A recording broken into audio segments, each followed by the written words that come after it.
the Unlearning Ableism podcast, sponsored by Even Break, making the uncomfortable comfortable. Isn't it time we started unlearning? 5, 4, 3, 2, 1. The Unlearning Ableism podcast, sponsored by Even Break.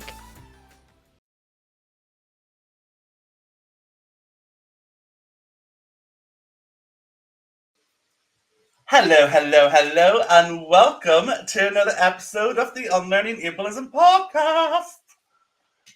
Did I just try to sing? Hi everyone, we're back, baby. We're back. I feel like we've only started and I need to apologise. I just tried to sing on live. Like, we know I can't sing. There's no voice of an angel here. It must be said that neither of us can hold a tune very well, unfortunately. We were doing a call a few nights ago. Before we get into the podcast and our visual description, we were doing a call a few days ago and we were trying to get ourselves in the moment for the video. And we did try to have that sister act moment, you know, la la la la la la la la la. Did not go well at all. Apologies for anybody using captions right now. Will have just said bad singing. Well, let's dive in. Celia, I usually introduce myself first. I think let's flip it and let's let you go first. Okay. Hi everybody, my name is Celia Chateau-Aris. A quick visual description of myself. I am a white female with really dodgy, patchy fake tan on right now. So if I look really orange, I am orange. I've got dyed blonde hair that is pushed out of my face. I'm wearing glasses and a white jumper with a giant red lobster on it because I'm trying to get in this summer spirit. And I'm sat in a cream room with a window and a fireplace behind me. I am Jamie and I have a strong Northern Irish accent. Apologies for those with captions. I am a white male, made extra white by the lighting coming through my window. I have short dark hair pushed up to one side with a lot of hairspray. My beard is short, it needs a trim. I don't trust myself to do it with my eyesight. My partner wasn't here this morning to help me shave, and I was like, I'm not coming onto this podcast with half my beard at one side and the other side up my face, so best leaving that. And I am sat in my office wearing an orange jumper, not to match Celia, but you may notice in my background, for anyone who has visual sight, there is a book behind us, the Anti-Ableism Manifesto. So I have balloons because we're celebrating our guest, who, if you don't know already who's written this book, you will find out very soon because we have them joining us. Mm-hmm. So Celia, before we kind of jump in to hearing from our sponsor, Even Break, and the partners they're working with, how's life? How's things? Well, Jamie, how's life as our title of multi-award winning? We are very lucky and very excited to announce, and we posted about it a couple of days ago, that Jamie and myself have been finalists. We are finalists for a Scope Award this year, aren't we, Jamie? Woo-hoo! It's so exciting. Do you know we got to go? So we went last year and we weren't nominated or anything. We were invited to come along and attend the event. And it was brilliant. It was probably one of the most accessible events I've been to. And then we went out afterwards, and this is my favorite thing about these events: it's the mingling and the socializing with others in the community. So we end the story at about 10 p.m. We'll end there. We'll not talk about what happens after ours, but I just love being able to connect with everybody. So the fact that we're going to go again, and this time we're nominated, like, it just feels surreal, because when you think about the category we're in is the social media person, which is usually just one person who's nominated. But the fact that we've been jointly nominated, I'm just so proud of, because it all started from this podcast. It started us with doing our live Unlearning Ableism page, which we know then we rebranded, became a business disabled by society, and it's just been one roller coaster of fun ever since. So it's just, do you know, like when you get that recognition, not you needed it, but you get it, and you're like, I'm so proud of us. Like, I'm really so proud. Me too. Yeah, I'm so excited. And Jamie, the other piece of really big news. Also, we're in the Metro as well, so go check us out in the Metro newspaper. Go check that link out. Fancy. Fancy. Right. Second piece of exciting news. Jamie, kick it off about the survey. Oh yeah, I was like, what news do we have? Because we constantly have news. Keep up. So on our second piece of news is we are working on our very second policy paper. Anyone who's been following us for over the past year will know that last year's Unlearning Ableism, we released our first policy paper that was focused around ableism, because there's not enough data around ableism. There's also not enough data around internalized ableism. So we decided, what better way to kick off our second policy paper than focusing on internalized ableism? and then releasing those results during Disability Pride Month, making them available for organisations, individuals, advocates, activists, you name it, you can use that data and it'll be free from our website. But it's just, I'm excited. Like, how did we get here? Like, it feels to me like yesterday we were sitting in a call going, okay, time to go through this data. I know. I can't believe it's been a year already. But the statistics that we drew out last year, and we had so many responses that it was an absolute nightmare to go through because so many people responded, which was amazing. And so many people gave their personal stories as well, which we so appreciated. And it was so valuable in the contributions that it made. And now, sitting here a year later, and the data that we collected, it was one of the first times anybody's ever asked people these questions. And it's being used by organizations around the world. It's been used in government reviews. We took it to the disability minister in this country. It's gone everywhere. It's gone global, and it's amazing. And one of the standout elements of that was those questions that we asked around internalized ableism and mental health. And I think what was quite shocking to us was, one, how many people hadn't heard of internalized ableism or weren't aware that that's what their symptoms had a name. And the second was that we found that only 1.2% of disabled people who answered the survey had said they'd never had any mental health difficulties, challenges, or diagnosis as a consequence of another disability. And so I think, there is no better conversation to have than internalized ableism, because it's something, as we know, as we've done many an episode on, that just does not get the attention that it deserves. And we should be living in a society where you go to your doctor and you're expressing these feelings that we typically associate with internalized ableism. Someone should be telling you the name of that and pointing you in the right direction of support. And currently that is not happening. People are getting misdiagnosed and receiving the wrong treatment. And that is what we want to change by this survey. So hopefully, so many of you have responded already, which is amazing. It's only been up 2 days. So yeah, keep it coming. And somebody in our internal team, probably David, is going to post it in the chat right now if anybody is interested in filling out that survey. Yes, and talking of the chat, do let us know. We are live streaming right now. As you know, the Unlearning Ableism podcast streams live on LinkedIn. We used to stream live on Insta. We left Insta. We know why we did. A pragmatic stance. We stood our ground. So it is available streaming live right now across LinkedIn. 2 weeks following this, a transcript will be available at www.disabledbysociety.com. May have put an extra W at the start of that, not quite sure. And then a video with open captions is added to YouTube. And then this episode is then added to all major podcast platforms, whether it's Apple, Amazon, oh no, what's the rest? Spotify, and insert your podcast platform there. But talking to comments, if you are watching this live, let us know in the chat where you're dialing in from. We are going to be bringing out a guest in a short moment. But before we do that there, we usually have our sponsor coming on. And as we know, this year we're doing things a bit different on the Unlearning Ableism podcast. Rather than bringing on our sponsor to speak through what they're doing, we are hearing about opportunities that their partners are doing and creating for disabled talent in the job market. So will we go to that segment and then bring out our guest after, Celia? Absolutely. Fabulous. Okay, let's get this rolling. Welcome to this brand new segment, Opportunities with Employers. And today we are joined by Natalie and Charlotte from PSR. But who is PSR? Charlotte, tell us a little bit about PSR. Oh, thank you, Jamie. Just to introduce myself, I'm Charlotte Williams, Social Value Manager at PSR. Visual description, I've got long dark hair, glasses, I'm wearing a black blazer, and I'm sat in a yellow meeting booth in a little virtual office today. So great to be here. So PSR stands for Public Sector Resourcing. This is a government framework led by Crown Commercial Service to AMS, who I work for. And we deliver this framework providing workforce solutions to 150 different government departments across the UK. Everything from contingent labour, so kind of temporary recruitment, right through to statement of work, so packages of work, recruit, train, deploy, providing kind of training cohorts and deploying them out to different government departments across the UK. So it's a real kind of huge programme. Within the program that we deliver, we've got a social value strategy and program that I manage, and that's delivering value to society, the economy, the environment.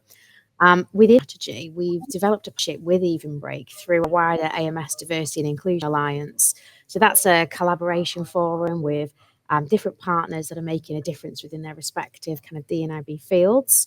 And yeah, the relationship with Evenbreak is really special. I mean, we've worked with them on a number of different initiatives that we'll talk to you about today, but they're really helping us to kind of break down barriers and make connections with disabled talent across the UK and provide that back into government. So it's fantastic, really.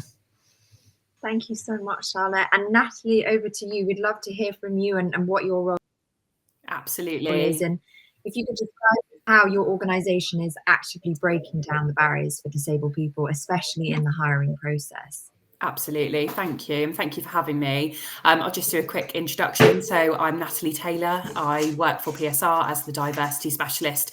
Quick visual description then. So I am a white female. I have long blonde hair and I am wearing a navy blue dress with sort of speckles of lavender on it.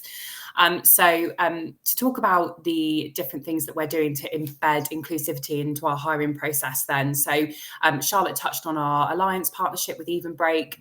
So we are using their job board to promote all of our roles to top disabled talent. And we launched a guaranteed interview scheme 2 years ago, and we consulted with Evenbreak whilst we launched that. So our guaranteed interview scheme offers a guaranteed interview with the end hiring manager for disabled candidates, but also for military veterans and spouses, as long as they meet the basic criteria for the role. They will be offered a guaranteed interview.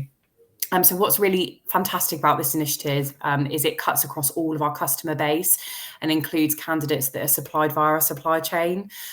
We have around 200 suppliers, so it maximises the scale and breadth of impact across the UK. For instance, in January, 67% of the offers that were progressed via our guaranteed interview scheme were for disabled candidates. And in 2024, disabled candidates had the highest conversion from interview to offer, with approximately 56% of the total placements through the guaranteed interview scheme. On top of that, the guaranteed interview scheme generated a social value figure of £1,214,301.76 in 2024. We're also capturing sentiment from guaranteed interview scheme candidates, and we're actually acting on that sentiment. We actually had a candidate tell us that they found our process guide quite hard to read as a candidate with neurodivergence, and we went away and worked with them to create a process guide for our website that actually takes that into account to support their needs.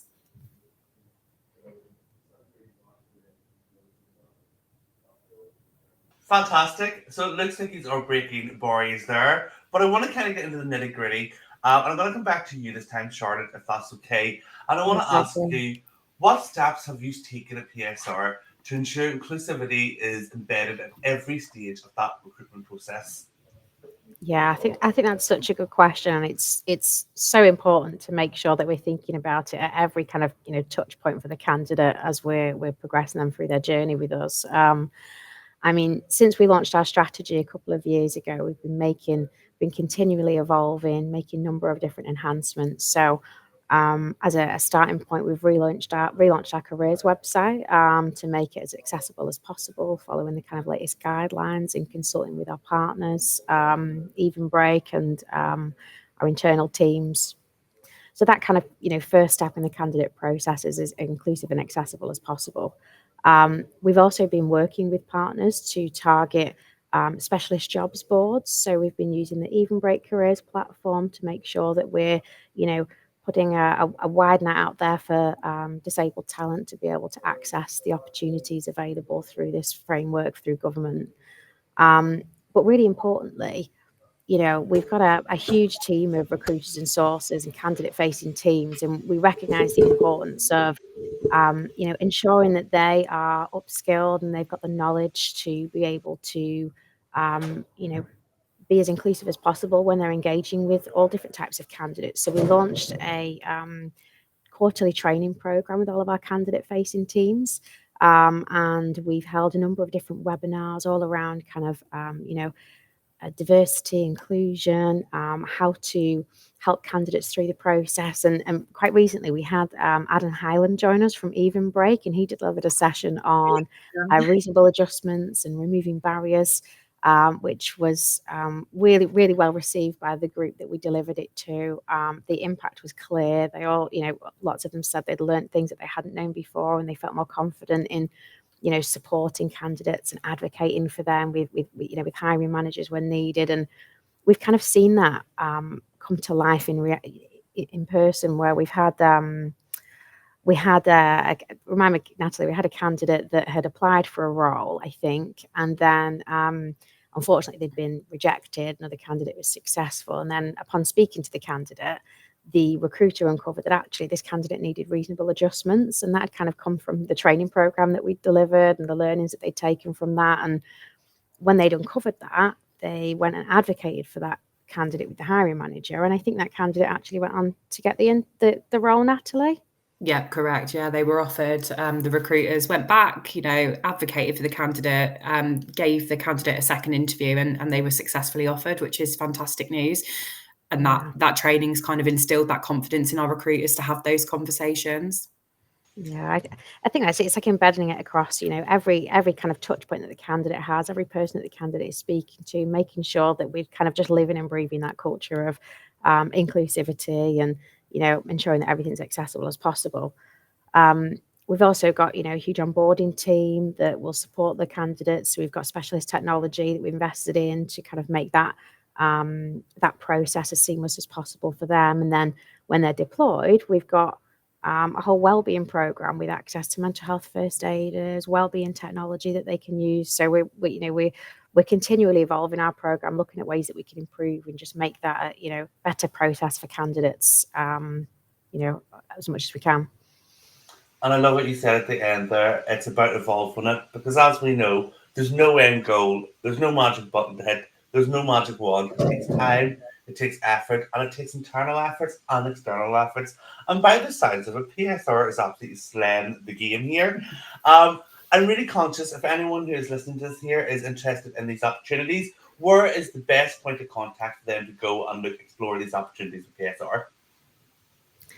So you can visit our dedicated careers website, publicsectorresourcing.co.uk. All of the live vacancies for contingent roles that are advertised there. And we've also got information about our social value strategy and programme in our About page if you want to find out a little bit more about the ways that we are helping candidates. Amazing. We have to leave it there. The segment has come to an end, but thank you so much to both you, Nat and Charlotte, for joining us on this segment. It's so wonderful to hear that end-to-end process and knowing, so often there are so many barriers across the journey and that every single aspect is being explored and being worked on. And to hear those success stories, I think, is testament to the work that you're doing. So thank you so much for both of you for joining us today. Thank you for having so us. much. Thank you. And back to me and Celia. Back to them. We're back. And we're back, and we changed an outfit. For anyone who's unsure who missed the first episode of the year, from last episode, we are doing these pre-recorded videos, and as we know with technology, things don't always go to plan. So apparently the trim video that we used jumped the trim, played the wrong part, as you've seen, and then skipped ahead. So when you do play this back on YouTube or read the transcript back later, or you do stream on a podcast, we will make sure that that video is the way it needs to be. Don't know what happened there. Quickly, before we bring our guest on, I just want to say there's loads of comments around who can fill out the survey around internalized ableism. It's open to absolutely everybody, no matter where you are in the world, no matter how you identify. There is a precursor and a little NB that we have put in the survey that you don't have to identify with the word disabled. We respect everybody's right to individuality and self-identification. But if you feel like this is a topic that applies to you in some way, it doesn't matter where you are, it doesn't matter who you are, please do go and fill out that survey. Sorry, I just wanted to quickly add that in just before we got started. No, 100%. And do keep your comments coming in. Let us know where you're dialing in from. But I think let's bring the energy, because I'm so excited to welcome our guest. Now, I'm just going to bring them on. We're going to do a drum roll. And the reason why we have a balloons up is because we are celebrating our guest. So come on out. Hi, Tiffany. Hello. Welcome to the podcast. How are you? I am doing great. I actually learned today is World Book Day in the UK. It is, but it's World Book Day here. It's like a national. It's sacred to us. So when you're at school and it's World Book Day, everybody goes into school dressed in a costume of like your favorite character at school, and people take it like really hardcore. I remember when I was about 4 or 5, my mum put me in a full Paddington Bear costume, and it was like boiling hot weather, and still it's like burned into me about what a experience that was wearing a bear suit. And I love promise, that. we didn't plan this, by the way. We didn't bring you on World Book Day. It just happened to be a beautiful coincidence that, do you know what? I'm not even going to say it because this is your news. Do you want to introduce yourself and share the news why we're all so excited to have you here today? Sure. Hi, everyone. My name is Tiffany A. As a brief visual description, I am a Taiwanese American woman with shoulder-length black hair, and I'm wearing a bright green top sitting next to a copy of my book that actually just came out today in the UK. It's called The Anti-Ableist Manifesto: How to Build a Disability Inclusive World. The UK version, the US version is orange, but the UK version has a little bit of a different cover. It's yellow to orange/red gradient. And I'm joining you here from my place in Los Angeles. So it is very early in the morning, but I'm trying to make it look like it's not that early.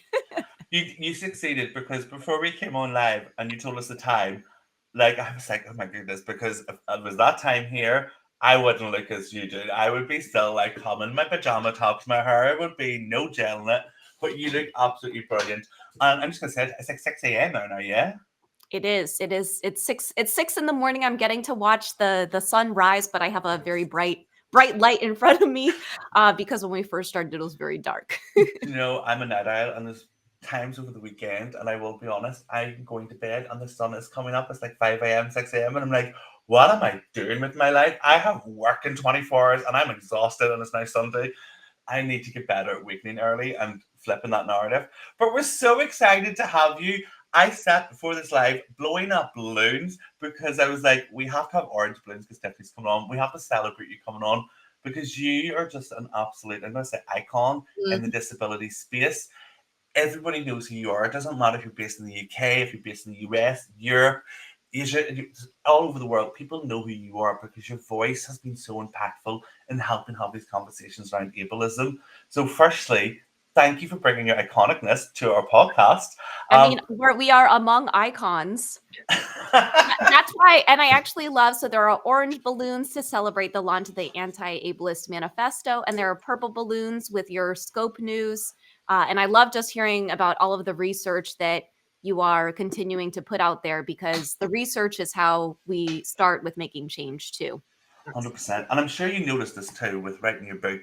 When you are trying to find research around ableism, it doesn't really exist. And even the words internalized ableism, and yes, there's correlations with mental health, and internalized ableism can lead to impacting mental health, but there's no information that specifically talks about it. And if there is, it's like, you're under this rock. Why does nobody know about this? I think as well, what's really interesting is you type, into Google, what is the definition of ableism? And you will get back hundreds and hundreds of different responses, and they're all different. The definitions, apparently, there isn't a set one. There isn't a fundamental line. So I suppose that is our first question to you, as the author of the best book at the moment, and I'm sure always, how would you define ableism? So the definition of ableism that I use is that it's a system of oppression that devalues someone based on the way their body and or mind works. So a very simplified form of it that people use is discrimination on the basis of disability. But one thing you'll notice about my definition about this devaluing of people based on their body and or minds is that this is where intersectionality also comes into play. So there are times when we may devalue, and we have the media has devalued women's bodies by dissecting them and making unsolicited comments about them. Here in the US, anti-Black and anti-Asian racism and devaluing people's bodies based on their skin color is this intersection of sexism and ableism and racism and ableism, all coming together to kind of create this unique experience of oppression for each person. And this is What definition do you use? Oh goodness. Well, to be honest, systems of oppression comes into our definition. But I think you're so right. Like when you talk about systems of oppression, we can't talk about one in isolation. It's like having a conversation about the weather, but not actually mentioning the weather, because these systems of oppressions, they're literally propping and supporting the other one up. It's just like, I've got you. Let's suppress further. Let's create comparative depression. Let's further restrict and exclude people. For us, though, our definition, it stands in that system of oppression, because I think if we're going to understand anything about ableism, we need to understand how deeply rooted it is in our society, because there's no point running around pointing fingers and saying, oh, you're ableist, oh, you're contributing to ableism, because people don't respond to that. Whereas if you come to them and say, actually, ableism is embedded in our language, here's the examples. It's embedded in our behaviors, here's the examples, stereotypes, bias.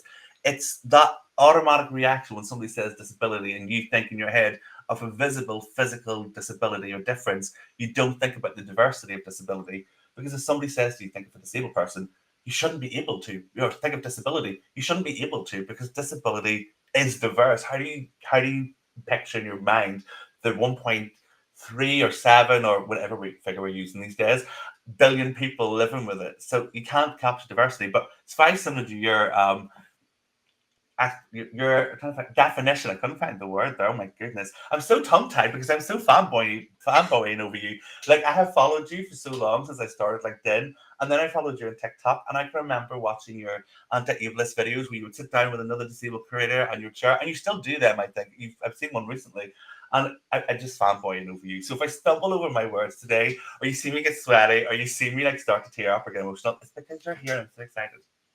Celia, save me. I guess I will also say, since I am coming to the UK starting March 13th for a couple of weeks, I'm looking forward to connecting with a lot of different UK-based disability advocates and hopefully invite them on to come onto this anti-ableism series. And for your listeners, if you don't know what the anti-ableism series is, it's a series that actually inspired this book. But it's a series that I started in 2020, mainly as a way to keep me accountable to making video content. But essentially, I start out every part of the series with the same question: do you want to be a better ally to disabled people? And now there are over 300 parts to the series. It has over 5 million views. You can watch it on TikTok and Instagram, but you may see parts of it show up on YouTube or even Pinterest, or sometimes Threads, depending on the day. But there are 300 parts, because exactly like you said, and this is what I love about our community, but can also make it feel intimidating to someone who is newer to our community, is we don't have shared definitions, right? The first chapter of my book is about definitions of disability. And disability, if you are a disabled person, means something different to each of us depending on the year or the day, right? We may have a complex relationship with our disabilities that changes what it means to us over time. So yeah, even as I was doing research, and maybe you came across this too, but the first mention of the word ableism was actually in 1981. And so I was born in the 80s. And so that word is not that old to me. And so I think it's fascinating. And even when you talk about internalized ableism, it's fascinating that all of these, ableism has existed forever. You can go back very far into research to see how ableist people were seen as witches if they had disabilities. And it wasn't until the 80s, the 1980s, that we had the language to start to explain what was happening. And when we don't have the language to explain, we don't know what's going on, right? So that's why I appreciate so much of the work that you're doing around internalized ableism too. And I think you've raised something really important there around the power that giving a word has, and the power that language has. And I'm a bit of a history and a law nerd. I'm going to use the word nerd because I think it's it, and it drives Jamie up the wall. He always says, anytime someone asks me about history or law, he's like, I can see your eyes just sparkle. I'm like, she gets excited. It's like, can't stop me once I've started.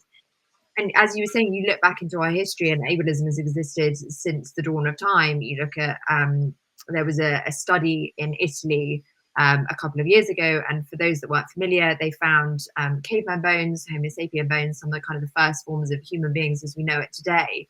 And they've actually found instances of care of where it was evident from kind of understanding and analyzing bones that individuals who would nowadays identify as disabled, things like Down syndrome, were being cared for more, and they were more well fed and things like that by discovering contents of their stomach. But then as civilization started to formalize and civilization started to twist itself into what we know it is today, that immediate form of ostracization came. But now having that word, something to put on it, something to mark it on. But what I always find very interesting is when I'm talking about ableism is I'm a disabled person. I have been since birth. I didn't know the word ableism until another disabled person told me it, really not that long ago, kind of thinking about my journey in life, really not that long ago. I'd never heard of internalized ableism before, never understood compounded ableism.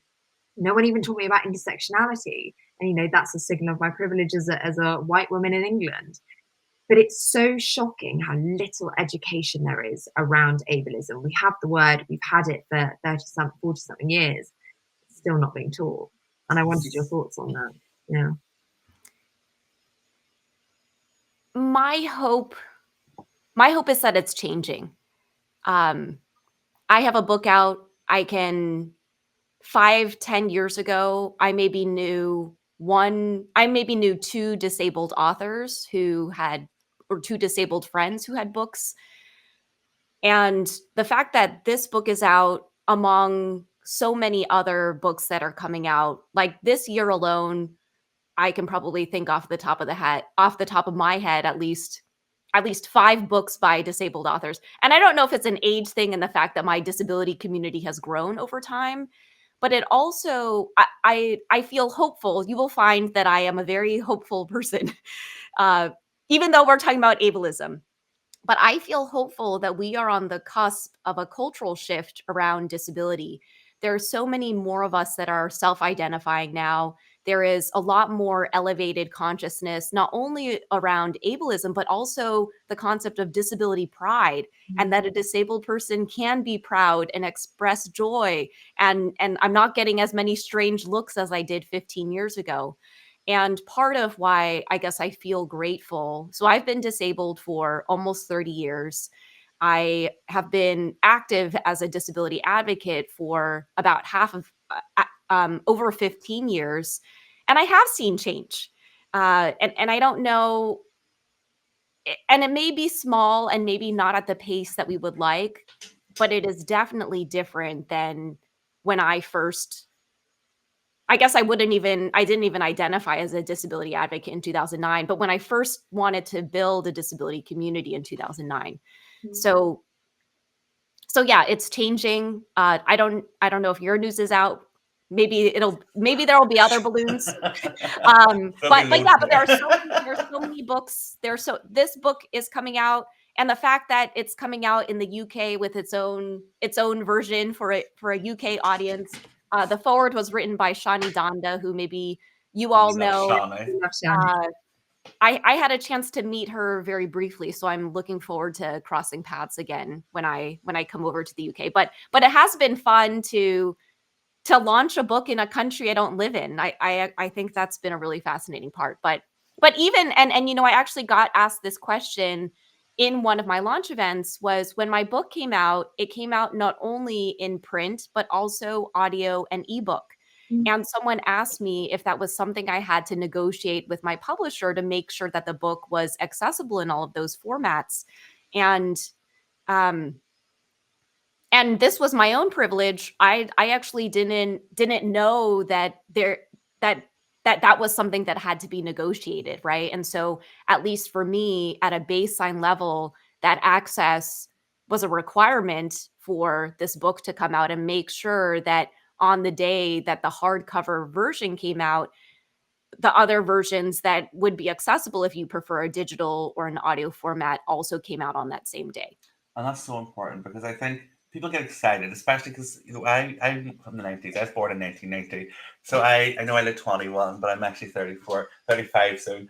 But when I think about me growing up, and you were talking about yourself growing up there, and like how many disabled authors you knew, or you see that change, and I see that change, and like I spent so long in education subbing. Like I was that typical kid who was segregated because he was special, threw to the corner and left. As a teenager, couldn't make friends, struggled to make friends, was bullied really badly, and that carried right through most of my life. I was very my circle of friends in one hand, but I didn't know other disabled people.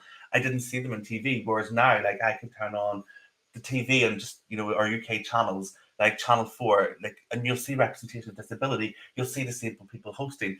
Last month we had Victoria Jenkins on, and she was on Channel 4 with her own TV show around a fashion boutique and accessible fashion. And you see these things happening, and even BBC One, even in like soaps, like we all, I don't know about that, I love a good soap, so I do like a daytime soap. But like our soaps are starting to have more representation, but it's not just that, the past, the kind of past representation where it was a disabled person who needed pity or needed help.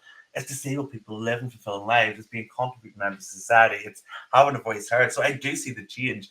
And I think part of that is these conversations around ableism, because none of us have that knowledge. Nobody tells you, like, here's what you're going to need. Here's what ableism is. Here's what you say when that happens. We don't get that. Yes, we have people who teach us how to articulate, how to feel empowered, how to be confident.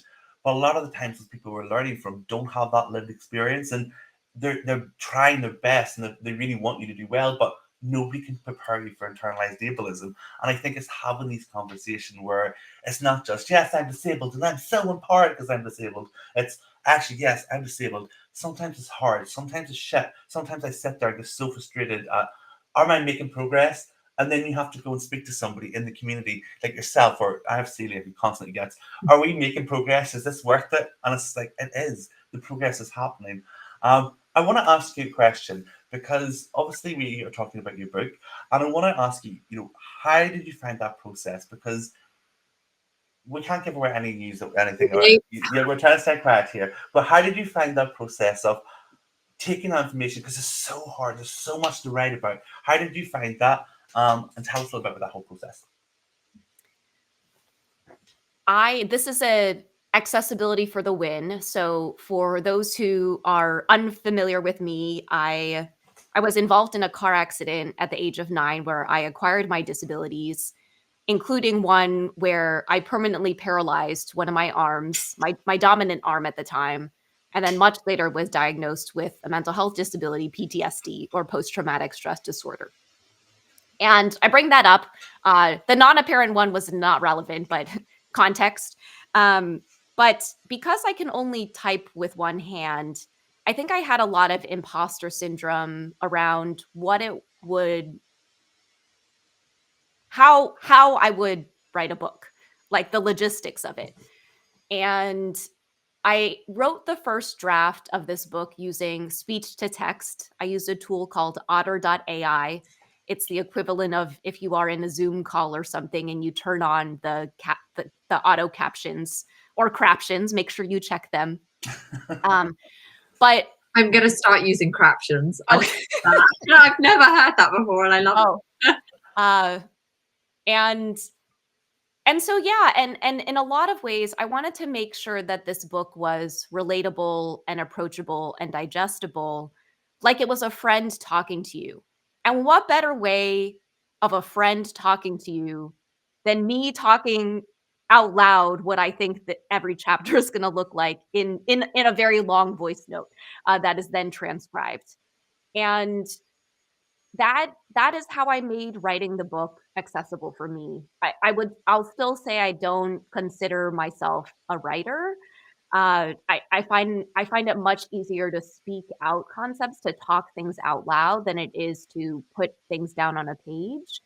But I guess I'm just so grateful for access tools like speech to text.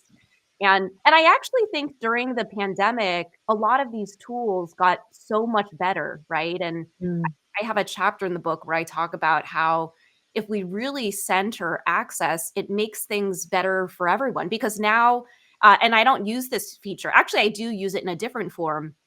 Now, this tool, Otter, that I use, you can, I don't know, have this assistant come into your calls and it'll send you a summary and notes afterward and the follow-up items all in an email. And then you still have the transcript and the audio that you can still listen to if you want to go back and dig into any of those parts. So so that was the process for me. I mean, if you want the real talk version of it, it was very difficult.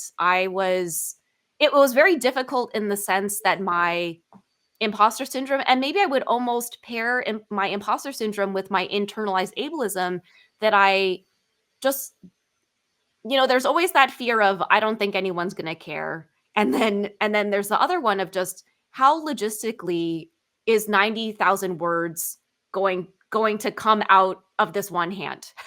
And I say that in a, and oftentimes when I look at my own disabled experience, I feel the word awe. I feel awe, AWE. And I feel awe because I think I had internalized so much negative messaging that I wasn't going to amount to much. And now here I am this past weekend, I was at the USA Paraclimbing National Championships, climbing a vertical wall with one hand, and this body that, where one of my arms is paralyzed, wrote a 90,000 word book. And so I hope to kind of, I just love the dynamic of how, I don't know, of this celebration of how incredible it is, of the things that our bodies have the capacity to do, while also holding space for unlearning a lot of that internalized negativity and shame that I harbored around things that society made me believe I couldn't do. So long-winded way to say I was like crying every other day because I was overwhelmed and stressed. But the process in itself, but honestly, if I broke it down, every chapter was a transcript. It was like, and then the book is 34 chapters, so it's 34 transcripts. It's like when I broke it down to just focusing on the chapter at hand rather than, oh my gosh, I have to write an entire book, it made it much more manageable for me.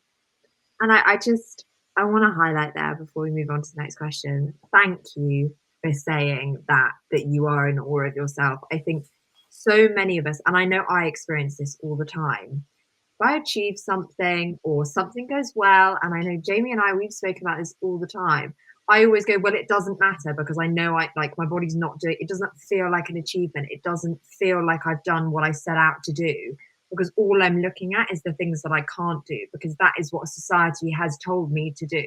Society, through that medical model, has told me to constantly analyze what I can't do and try and cure that bit. Everything else doesn't matter. It's just about surviving. That's it. It's not about thriving. It's just survival. So, and I think so many people will resonate with what you've just said around having awe for yourself. And that is almost like a slogan that I now want to adopt in my own kind of journey of mental health and understanding my own journey of understanding internalized ableism is, it's okay to pause and be awe in yourself. And that's not inspiration porn in yourself. That's sitting there and saying, yeah, I did it. And I did it differently, and it was harder, and it's okay to say that it was harder, or it was more difficult, or it was a more difficult route. And the second point that now that I've kind of blown the smoke of how amazing it was what you just said, what I find really interesting when we're talking about the conversation of ableism is so often people think we're talking to non-disabled people only. It's if you don't have any lived experience, this is your conversation to be listening in or viewing in or watching in. And there's this massive misconception about the fact that a disabled person can't possibly be ableist. And we always say throughout our training and everything we do things wrong all the time, because it's such a diverse group of us that I can't, yes, I have my own lived experience, but I can't possibly understand to the same level as someone else's condition unless they educate me. And so I wondered if you kind of speak on that piece about the fact that this book and understanding and having the conversation around ableism is a conversation for everybody. It's not just a conversation for non-disabled people. I love the way that you have talked about how ableism not only is upheld by other systems of oppression, but it is everywhere all the time. And it can also be really fascinating the ways that our access needs may be in conflict with each other. An example I use is there may be someone who experiences chronic migraines who may be in a no light or very low light situation, while someone who needs to see facial expressions or see lips moving may require it to be very well lit. But talking about the diversity within the disability community, that was one thing that I spent some time thinking about, because and I think about this with regard to the Asian diaspora as well. It's a bunch of different countries that all speak very different languages, and just because we may have similar features visibly, people assume we share an entire culture. And so if I think about, and I've never used this phrase before, but I think about the disability diaspora, if we have so many different disabilities, what is it that connects us? And part of why Asian American became a term was because they found more strength in numbers. They wanted to shift the view of Asians in America. And if you're taking Cambodians and Vietnamese people and Taiwanese people, it was fragmented groups, but together you could start to create some change together. So as I looked at it, there are two things that unite all of us within the disability community, even if our disability experiences and disabilities are totally different. The first is that we have all experienced ableism externally and also probably internally, or we have all experienced oppression in one way or another based on our disability status, whether we identify as disabled or not. The second is that we have had to learn how to adapt or become resilient. And I know that some people within the disability community have some sensitivity around that word, around having to be resilient, because we have to be, but we had to learn how to adapt in a world that wasn't built for us. And so yeah, I think around the conversation of ableism is a conversation that all of us should have is important. And I think what's interesting too, I wrote this book as a disabled person geared toward a non-disabled audience, because I also knew that with a title like mine, the Anti-Ableist Manifesto, and I feel so grateful for the disability community, because I think that you all here and the disability community here in the US and around the world, and everyone who's joining in here, really helped uplift this book. And they gave it to their therapists and their medical professionals. Like, I even got a note, I think it was last week, and they say, me and my therapist thank you for this book, because every single chapter ends with reflection questions. And I think that this person is working through unlearning their own internalized ableism with their therapist through these reflection questions. But yeah, someone mentioned in one of the early reviews of the book that this seems like a must-read for humanity type of book. And I will acknowledge, and I'm trying to figure this out, and I don't know if you figured it out, that when we say the word disability or we say the word ableism, if someone doesn't have a disability or is not affected by it, even though I think we're all affected by ableism, their own privilege enables them to opt out, right? And so how do we get the second degree? We're streaming this on LinkedIn, so I say second degree and people understand what that is. But how do we get the second degree to come into this conversation as well? And so my hope is that, and actually this is introduced at the end of the book, but and if you're on the video, I'm holding up the Anti-Ableist Manifesto art. And it's a piece of art that has about 30 statements on it that are in different fonts.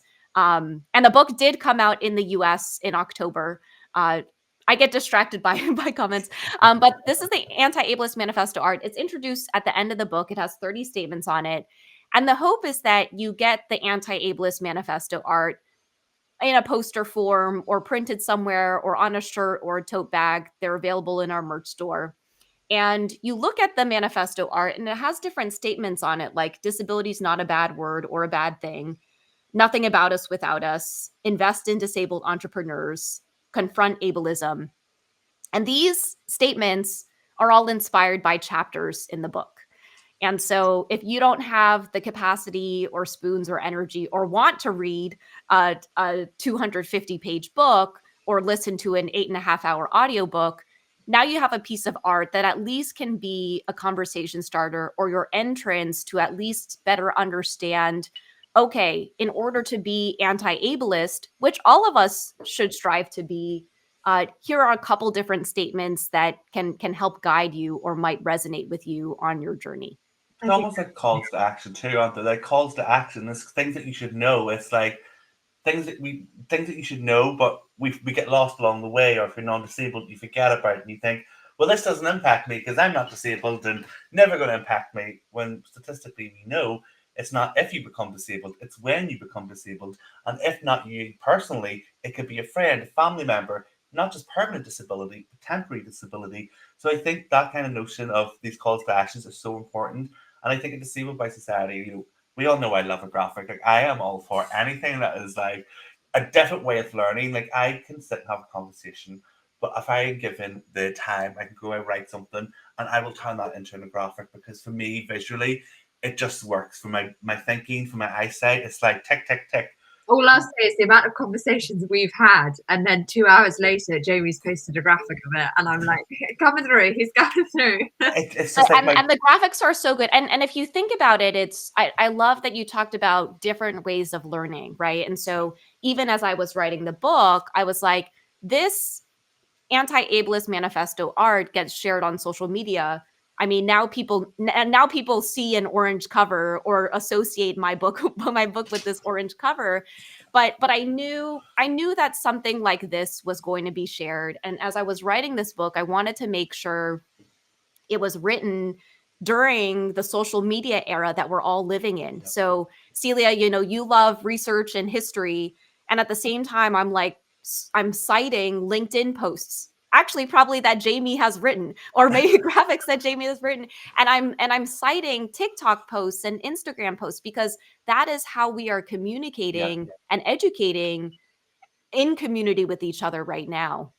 And that's Joe. I think that's one of my favorite things about LinkedIn and social media in general is I was so disconnected from not even just the local community of disabled people I know.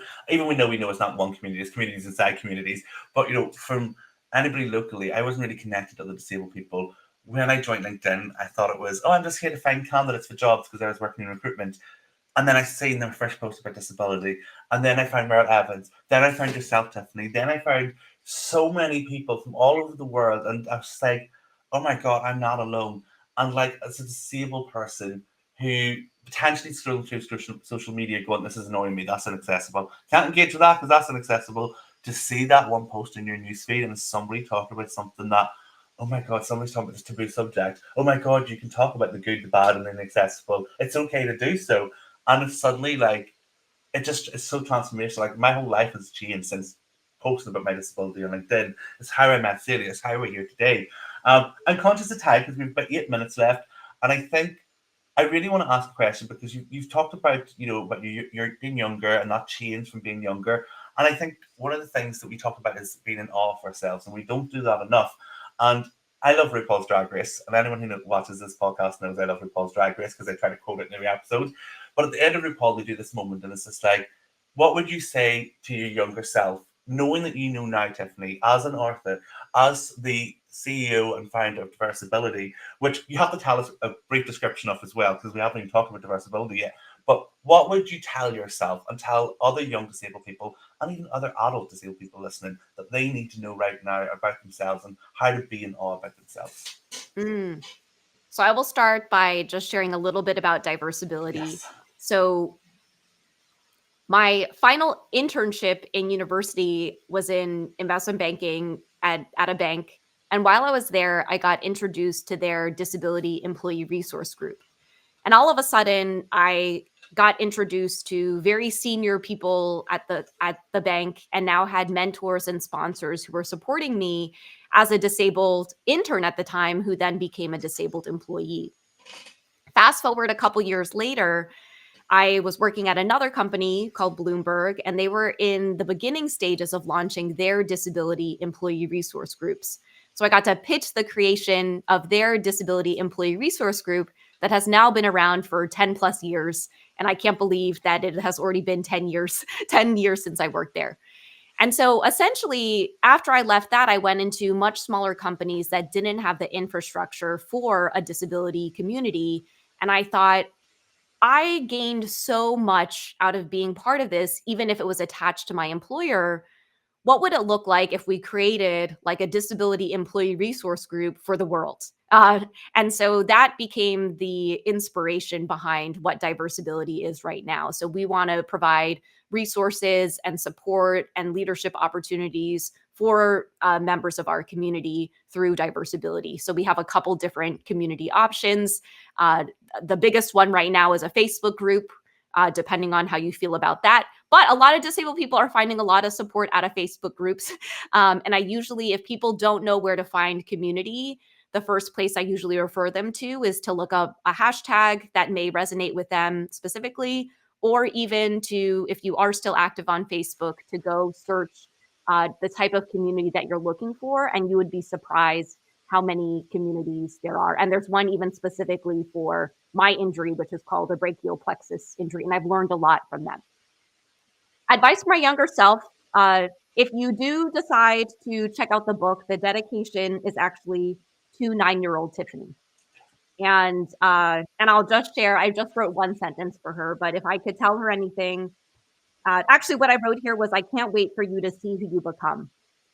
But what I would tell her, and in addition to that, is that even if things are hard right now, it can be really easy for me to say that it'll get better. And I know that might not land for you based on what you're feeling emotionally right now, but your people are out there. And I think that part of the beauty of life is that journey of trying to find those people.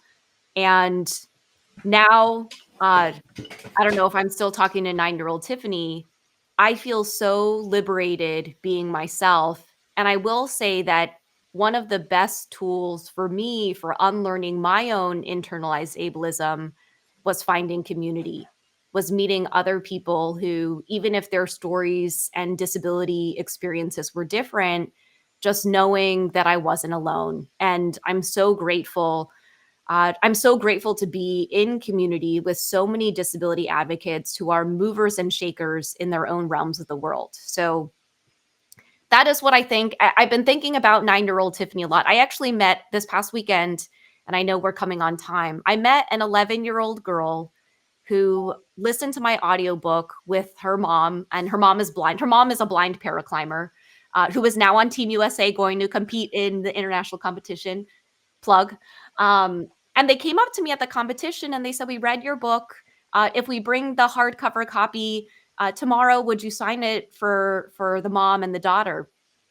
And in a lot of ways, meeting an 11-year-old who read my book felt like the future version of my younger self.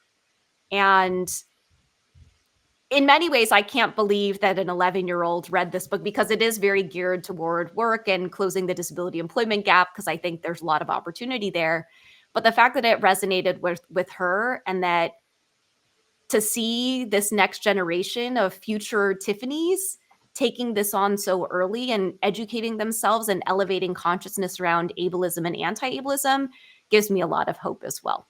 You made me so emotional there. If anyone's watching on camera, my eyes have been like trying not to water, because I just felt every single word you said. And Tiffany, you just blew us away. Like, honestly, I've blown up balloons before this, and I thought I was out of breath, but I'm leaving even more out of breath, because you've taken my breath away. Because I'm such a fan of yours, and I know that you speak so elegantly and from the heart. And honestly, I think this book, I have it behind me too. This book is just incredible. And as I shared with you, I'm not the whole way through yet, but there's a special reason why I'm not, But from what I've read, and like I read your opening, that's what made me ask that question, because when I read it, it just resonated. Thank you so much for joining us on the Unlearning Ableism podcast. Celia, I'll hand over to you to do the closing because I just need a moment. It's not very, as most people who know me will know, I cannot ever stop talking, and normally I have to be asked to stop talking, and you really have left me speechless today, and there is so much love for you in the comments, so do go and look at those afterwards, and I want to leave you with this one that says, I'll be adding Tiffany's book to my must-read list, and I think we all concur with that statement. So I want to thank you so much for joining us, and for all of you in the comments who are joining in from all over the world. I've seen Kenya, I've seen Finland, I've seen absolutely everywhere. Thank you so much for joining us for this episode, and we will see you again in April. Tiffany, thank you. And we will make sure that all your links are in the chat for people to go and purchase the book now that it's out in the UK. Thank you. And Jamie and Celia are both mentioned in the book too. Shameless plug it. Yeah, I love that. Thank you so much, everybody. Watch this episode back live on LinkedIn. 2 weeks from now, it'll be available on YouTube with captions, and a transcript will be available on our website. And of course, it'll be available across all major podcast platforms. Sure. And just thank you so much, everybody. Thank you. Thank you so much, everybody. Till next time, stay inclusive. The Unlearning Ableism podcast is sponsored by Evenbreak, an award-winning global social enterprise run entirely by disabled people for disabled people. So if you're looking for a job in an inclusive employer, or you are an organisation looking for disabled talent, find job listings and set up alerts on the Evenbreak job board today. Visit evenbreak.co.uk or scan the QR code. The Unlearning Ableism podcast, sponsored by Evenbreak.